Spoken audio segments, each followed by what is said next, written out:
ஜனவரி 26 இந்த தேதி ஒரு சாதாரண நாள் இல்ல. இந்த நாள் தான் நம்ம இந்தியாவின் அடையாளம். ஒரு நாடு உண்மையிலேயே சுதந்திரமா இருக்கணும்னா அதுக்கு வெறும் கொடியேற்றினா போதாது, ஒரு வலுவான அரசியல் அமைப்பு வேணும். அந்த அரசியல் அமைப்பு தான் நமக்கு கிடைத்த நாள் 1950 ஜனவரி 26.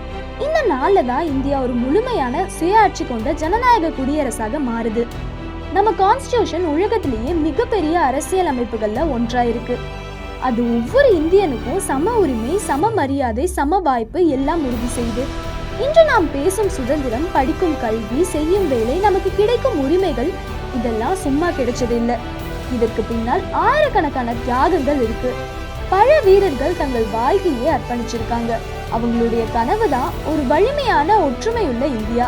ரிபப்ளிக் டே அப்படின்னா வெறும் பரேட் மட்டும் கிடையாது. டெல்லியில நடக்கும் அந்த அணிவகுப்பு, ராணுவத்தின் கட்டுப்பாடு, விமானப்படையின் வானவில் பரப்பு, ஒவ்வொரு மாநிலத்தின் கலாச்சார காட்சிகள், இது எல்லாம் பார்த்தா நம்ம நாடு எவ்வளவு பெரியதுன்னு உணர்வும்.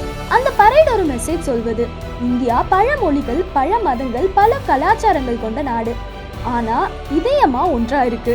ரிபப்ளிக் டே நமக்கு ஒரு விஷயத்தை நினைவுபடுத்துது. நம்ம உரிமைகளோடு சேர்ந்து நம்ம கடமைகளையும் ரொம்ப முக்கியமா நிறைவேற்றணும். நாடு சுத்தமா இருக்கணும்னா நம்ம சுத்தமா இருக்கணும். சட்டம் மதிக்கப்படணும்னா நம்ம அதை பின்பற்றணும். நாடு வளரணும்னா நம்ம பங்களிப்பு கண்டிப்பா தேவைப்படுது.